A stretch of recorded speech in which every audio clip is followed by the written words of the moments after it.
साल 2000 line of control से करीब 20 किलोमीटर दूर पुंछ के पहाड़ों में बसा एक छोटा सा गांव हिलकाका। इस शांत इलाके में अचानक बकरी चराने वालों की तादाद बढ़ने लगी। पहाड़ों पर बकरवालों का होना कोई नई बात नहीं है। इन नए लोगों का पहनावा भी बिल्कुल आम बकरवालों जैसा ही था, लेकिन इनके हाव भाव कुछ अलग थे। इनके हाथों में बकरियां हाँकने की लकड़ियां नहीं, बल्कि भारी बख्तरबंद बक्से थे। ये हमेशा नजरें चुराते और हिलकाका के आम लोगों से एक सुरक्षित दूरी बनाकर रखते थे। ऐसा इसीलिए क्योंकि ये भारत के किसी अन्य राज्य से आए घुमंतु लोग नहीं थे, बल्कि सरहद पार से आए करीब 350 हाईली ट्रेंड आतंकवादी थे। ये पाकिस्तान के 3 सबसे खतरनाक आतंकी संगठनों लश्कर ए तैयबा, अल बद्र और जैश ए मोहम्मद का एक ज्वाइंट ग्रुप था। बिना हमारी फौज को कानो कान खबर लगी, इन्होंने हिलकाका के घने जंगलों में अपना हेडक्वार्टर बना लिया था। ये इतनी बड़ी तादाद में थे कि अगर इन्हें रोका नहीं जाता तो शायद पूरे भारत में संसद हमले और 26/11 जैसे न जाने कितने और भूचाल आ सकते थे। कहानी शुरू होती है 1999 से, जब हमारी फौज कारगिल की चोटियों पर पाकिस्तानियों को खदेड़ रही थी। तब सेना का पूरा ध्यान कश्मीर के उस हिस्से पर केंद्रित था। वहीं दूसरी तरफ पाकिस्तान के 3 बड़े आतंकी संगठन लश्कर ए तैयबा, अल बद्र और जैश ए मोहम्मद इस बात का फायदा उठाने की फिराक में थे। उन्होंने जम्मू में LOC के करीब पड़ने वाले पुंछ और राजौरी इलाके में घुसपैठ करवाया। ये एरिया बॉर्डर से काफी करीब था। पाकिस्तान में बैठे आतंकियों के बेस यहाँ से इतने नजदीक थे कि उन्हें भारत में घुसने के लिए ज्यादा लंबा सफर तय नहीं करना पड़ता था। दूसरा और सबसे बड़ा कारण था कारगिल युद्ध, क्योंकि सेना की भारी डिप्लॉयमेंट कारगिल में थी, जो इस इलाके से करीब 300 से 350 किलोमीटर दूर था। ऐसे में इन जंगलों में फौज की नजरों से बचना उनके लिए काफी आसान हो गया था। इन्होंने इस इलाके में हिलकाका को अपना मेन बेस बनाया, क्योंकि ये पूरा इलाका घने जंगलों और दुर्गम पहाड़ों से ढका हुआ था। आमतौर पर सर्दियों में जब रास्ते बंद हो जाते हैं तो सेना की पेट्रोलिंग उस ऊंचाई पर लगभग नामुमकिन हो जाती है। आतंकियों ने इसी बात का फायदा उठाया। भारी राशन और विंटर क्लोथिंग के दम पर उन्होंने इन बंकरों में सर्दियां काटी। जब सेना नीचे होती थी तब वो पहाड़ों में अपने नेटवर्क को और मजबूत कर रहे होते थे। और 2001 आते आते इन्होंने करीब 150 किलोमीटर के एरिया में ऐसे मजबूत बंकर्स बना लिए थे जिनमें भारी मात्रा में हथियार और गोला बारूद इकट्ठा कर लिया गया था। इससे पहले कि हमारी फौज को इनकी भनक भी लगती, इन्होंने अपनी कार्रवाई शुरू कर दी थी। इन आतंकियों का पहला शिकार वहाँ के लोकल गुज्जर और बकरवाल बने।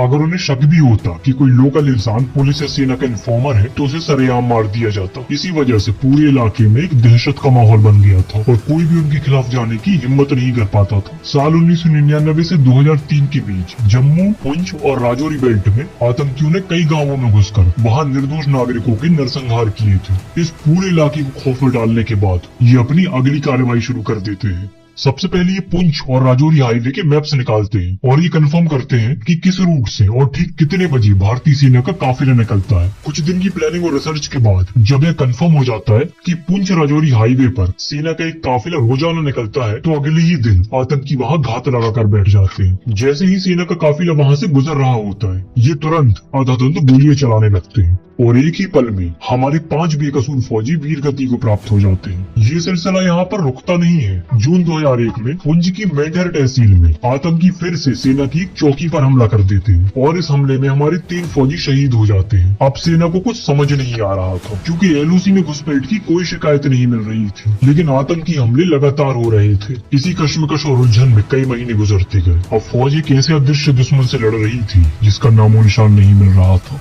लेकिन एक दिन राजौरी के पुंछ के निचले इलाकों के बाजारों में लोकल इंटेलिजेंट यूनिट ने एक अजीब ट्रेंड नोटिस किया। कुछ अनजान लोग मुंह मांगी कीमत देकर खच्चर खरीद रहे थे। मिलिट्री इंटेलिजेंस के मुखबिरों ने यह भी देखा कि खच्चरों की इतनी भारी डिमांड सर्दियों की ठीक पहले ही क्यों हो रही है, जबकि आमतौर पर बर्फबारी के पहले बकरवाल अपनी मूवमेंट कम कर देते हैं। दरअसल हिलकाका में मौजूद लश्कर और जैश के ज्यादातर आतंकी पाकिस्तानी या अफगानी थे। उनके पास आधुनिक हथियार और लॉजिस्टिक तो था, लेकिन उन्हें पीर पंजार इलाके के इन खतरनाक सीधे ढलान वाले रास्तों और मौसम का कोई अंदाजा नहीं था। ऐसे में सकरे रास्तों पर भारी हथियार, सीमेंट और राशन से लदे खच्चरों को ऊपर बिना गिराए ले जाना सिर्फ और सिर्फ गुज्जर और बकरवालों की ही एक्सपर्टीज थी। इसीलिए आतंकियों को इन लोकल पोर्टर्स और गाइड की सख्त जरूरत थी। ये स्थानीय गुज्जर और बकरवाल युवाओं को गन पॉइंट पर लेते, उन्हें मजबूर किया जाता कि वे उनके लिए बंधुओं मजदूर की तरह काम करें। हिल काका 12,000 फीट की ऊंचाई पर था, लेकिन आतंकियों को खाने पीने का ताजा सामान, दवाइयां और खच्चर लेने के लिए खुद तो नीचे आना ही पड़ता था। लेकिन आतंकी कभी भी दिन के उजाले में खुद सुनरकोट मंडी या बाजारों में शॉपिंग के लिए नहीं जाते थे, क्योंकि ऐसे में वो सीधा पुलिस की नजरों में आ जाते और मारे जाते। इसीलिए आतंकियों का सारा काम उनके OGW यानी ओवरग्राउंड वर्कर्स करते थे। ये OGW स्थानीय लोग होते थे जो बिल्कुल आम नागरिकों की तरह दिखते थे और इनके पास प्रॉपर ID कार्ड्स होते थे। दिन में बाजारों से खच्चर खरीदना, टेंट का सामान, दवाइयां, भारी मात्रा में राशन और सीमेंट का इंतजाम करना, ये सारा काम OGW दिन के उजाले में ही करते थे ताकि किसी को शक ना हो। दुकानदारों को ये लगता था कि कोई बकरवाल अपने लिए सामान ले रहा है। आतंकियों की सप्लाई लाइन बिल्कुल परफेक्ट चल रही थी, लेकिन वो भूल गए थे कि उनका सामना भारतीय सेना से है। इधर राष्ट्रीय राइफल्स और जम्मू कश्मीर पुलिस के स्पेशल ऑपरेशंस ग्रुप लगातार कोऑर्डिनेट एंड सर्च ऑपरेशंस चला रहे थे। जब इंटेलिजेंस एजेंसियों ने खच्चर खरीदने वाले और OGW की रेकी की तो उन्हें उन सेफ पॉइंट्स का पता चल गया। सेना ने दिन में गांव में एक्शन लेकर उन OGW को पकड़ने की जल्दबाजी नहीं की, बल्कि रात के अंधेरे में उन रास्तों पर जाल बिछाया जहां आतंकी नीचे सामान लेने आने वाले थे। कुछ देर इंतजार के बाद 2-3 आतंकी खच्चरों और पोर्ट्स के साथ उस जगह पर आए जहां सामान रखा हुआ था। तभी अंधेरे में एक सख्त आवाज गूंजी कि अपने हथियार डाल दो। घबराए हुए आतंकियों ने हड़बड़ाहट में अपनी AK-47 से अंधाधुंध फायरिंग शुरू कर दी, लेकिन वो भूल गए थे कि वो भारतीय सेना की एक परफेक्ट चक्रव्यूह में फंस चुके हैं। चंद मिनटों की ताबड़तोड़ क्रॉस फायरिंग के बाद 2 आतंकी वही ढेर हो गए, लेकिन तीसरा आतंकी अपनी गोलियां खत्म हो जाने के बाद पूरी तरह गिर चुका था। भागने का कोई रास्ता न देख उसने अपने हथियार डाल दिए और उसे जिंदा ही पकड़ लिया गया। जब इस पकड़े गए आतंकी को इंटेरोगेशन सेंटर लाया गया तो शुरुआत में उसने बहुत गुमराह करने की कोशिश की, लेकिन मिलिट्री इंटेलिजेंस के सख्त सवालों और साइकोलॉजिकल दबाव के चलते वो ज्यादा देर टिक नहीं सका और फिर उसने ऐसा सा चुगला जिसने सेना के होश उड़ा दिए। उसने बताया, हम तो सिर्फ मोहरे हैं, असली फौज तो ऊपर हिल काका में बैठी है। वहाँ सैकड़ों विदेशी लड़ाके हैं और उन्होंने पहाड़ियों के अंदर कंक्रीट के ऐसे मजबूत बंकर बना लिए हैं जिन्हें भेद पाना नामुमकिन है। फौज को पकड़े गए आतंकियों की बात पर बिल्कुल भरोसा नहीं हुआ, क्योंकि बॉर्डर के इस पार इतनी बड़ी तादाद में आतंकियों का होना लगभग नामुमकिन सा था। लेकिन भारतीय सेना अब कोई रिस्क नहीं ले सकती थी। इसके तुरंत बाद इंडियन एयरफोर्स के सबसे हल्के और फुर्तीले हेलीकॉप्टर्स चीता और चेतक को सुनरकोट के आसमान में उतारा गया। पायलट को सख्त आदेश था कि वो हिल काका की 10,000 से 13,000 फीट ऊंचे उन जंगलों के ऊपर उड़ान भरे और यदि कोई भी असामान्य चीज दिखे तो उसे तुरंत नोटिस करे। लेकिन आतंकी भी पूरी ट्रेनिंग के साथ आए थे। वो अच्छी तरह जानते थे कि भारतीय सेना की नजरों से कैसे बचना है। उन्होंने अपने कंक्रीट के बंकरों को पेड़ों की टहनियों, मिट्टी और सफेद पैरासूट के कपड़ों से इतनी परफेक्शन के साथ कैमोफ्लेज किया था कि ऊपर से देखने पर वो बिल्कुल पहाड़ का ही हिस्सा लगते थे। लेकिन इसके बावजूद उनसे 2 ऐसी बड़ी चूक हो गई जिसने उनके अदृश्य किले का राज खोल दिया। पायलट्स ने देखा कि कुछ वीरान इलाकों की तरफ खच्चरों और इंसानों के पैरों के गहरे निशान जा रहे हैं और ये सबसे बड़ा सुराग था। 12,000 फीट की ऊंचाई पर कड़ाके की ठंड से बचने के लिए आतंकियों ने अपने अंडरग्राउंड बंकर के अंदर बुखारी यानी कश्मीरी हीटर जला रखे थे। उस आग की गर्मी से उन बंकरों के ठीक ऊपर की बर्फ पिघलने लगी थी। हेलीकॉप्टर से देखने पर पूरे सफेद पहाड़ पर कुछ खास जगहों की बर्फ पिघली हुई मिली और वहाँ से हल्का धुआं निकलता दिखाई दे गया। हेलीकॉप्टर्स ने उन संदिग्ध लोकेशन को मार्क कर लिया। हालात की गंभीरता को देखते हुए कि ऐसे मिशन की शुरुआत होती है जो इन आतंकियों को भारत की जमीन से चुन चुन कर साफ कर देगा। इस ऐतिहासिक मिशन की कमान दी जाती है मेजर जनरल हरिदेव सिंह लिद्दर को और इसका नाम रखा गया ऑपरेशन सर्वविनाश। अब ऑपरेशन तो शुरू हो गया था और आतंकियों को जड़ से साफ करने का इरादा भी पक्का था, मगर हकीकत में चीजें प्लान से बिल्कुल उलट थी।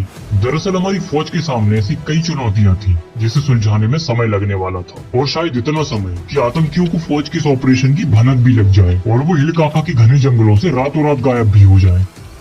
पहली चुनौती, हिल काका 10,000 फीट की ऊंचाई पर था और वहाँ कोई बसावट नहीं थी, इसीलिए सड़कों का कोई इंतजाम नहीं था। दूसरी चुनौती, आतंकी 150 किलोमीटर तक के विशाल इलाके में छोटी छोटी टुकड़ियों में छुप कर रहते थे। अब फौज को वहाँ बड़ी तादाद में पहुँचाना था, जिसके लिए सड़कें भी चाहिए थी, इमरजेंसी इवैक्यूएशन के लिए हेलीपैड भी और आतंकियों की सटीक लोकेशन भी। तीसरी समस्या से निपटने के लिए 9 PRSF के कमांडोज की छोटी टीमों को रात के घने अंधेरे में हिल काका के जंगलों में भेजा गया। कमांडोज ने कई दिनों तक छुपकर बिना फायर किए आतंकियों के बेस की बिल्कुल करीब से निगरानी की। उन्होंने आतंकियों की गार्ड पोस्ट, बंकरों की मोटाई और हथियारों की पोजीशन के एग्जैक्ट GPS कोऑर्डिनेट्स नोट किए और खामोशी से वापस आकर कमांड हेडक्वार्टर को अपनी फाइनल रिपोर्ट सौंप दी। इससे आतंकियों की लोकेशन तो क्लियर हो गई थी, मगर सड़क और हेलीपैड की समस्या सुलझाने में अभी समय लगने वाला था, क्योंकि जरा सी आहट से ही आतंकियों को भनक लग सकती थी। इसीलिए बड़ी सावधानी से रात के अंधेरे में आतंकियों की नाक के नीचे फौज ने 3 हेलीपैड बनाने शुरू कर दिए। इसके अलावा 20 किलोमीटर लंबे खच्चर ट्रैक भी तैयार किए गए और हथियारों के स्ट्रॉन्ग डम्स बनाए गए। इन सब भारी भरकम कामों में कोई रुकावट न आए,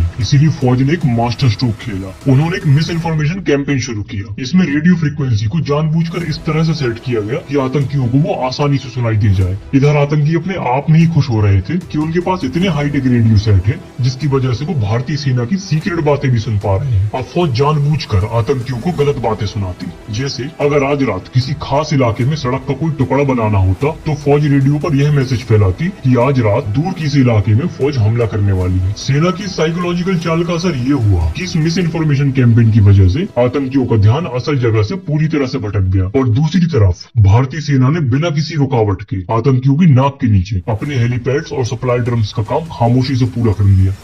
सारी तैयारियां हो चुकी थी और आतंकियों के लिए मौत का जाल भी बिछ चुका था। अब समय था हमारी ही घर में पनप रहे इन सांपों को कुचलने का। इस बार फौज ने कोई छोटी मोटी टुकड़ी नहीं भेजी, बल्कि मेजर जनरल लिड्डर की कमांड में 16 कॉर्प्स, 113 इन्फेंट्री ब्रिगेड, राष्ट्रीय राइफल्स और भारतीय सेना की सबसे खतरनाक 9 पैराएसएफ के कमांडोज को मोर्चे पर बुला लिया और आसमान से आग बरसाने के लिए भारतीय वायुसेना भी तैयार थी। फौज का इरादा बिल्कुल साफ था, इन आतंकियों को पूरी तरह से धूल में मिला देना। मई 2003 रात के अंधेरे में सेना अपनी पोजीशन ले चुकी थी। सुबह के करीब 5:30 बज रहे थे। पीर पंजाल की पहाड़ियों पर विजिबिलिटी साफ होने लगी थी। आतंकियों को जरा सा भी अंदाजा नहीं था कि मौत उनके सिर के ऊपर मंडरा रही है। तभी आसमान से MI-17 हेलीकॉप्टर्स की गड़गड़ाहट ने उस खामोश सन्नाटे को चीर दिया। इससे पहले कि आतंकी संभल कर अपनी हैवी मशीन गन से हेलीकॉप्टर पर फायर कर पाते, पायलट ने सटीक कोऑर्डिनेट पर रॉकेट दागने शुरू कर दिए। इन रॉकेट हमलों से कई बंकरों की छतें उड़ गईं और आतंकियों का पूरा कम्युनिकेशन और कमांड स्ट्रक्चर मिनटों में ध्वस्त हो गया। इस धुएं और अफरा तफरी के बीच 9 पैराएसएफ के वो कमांडो एक्टिवेट हुए जो रात के अंधेरे में बंकरों के ठीक बाहर ब्लाइंड स्पॉट पर घात लगाए बैठे थे। उन्होंने भारी मात्रा में हैंड ग्रेनेड का इस्तेमाल किया। कमांडो एक बंकर के करीब जाते, उसकी वेंटिलेशन से ग्रेनेड अंदर फेंकते और जो आतंकी धमाके से बचकर बाहर भागने की कोशिश करता उसे कमांडो की असॉल्ट टीम वहीं पर ढेर कर देती। चूंकि आतंकी 150 किलोमीटर के विशाल इलाके में फैले थे, इसीलिए पहले धमाके की आवाज से ही पूरे जंगल का सन्नाटा टूट गया।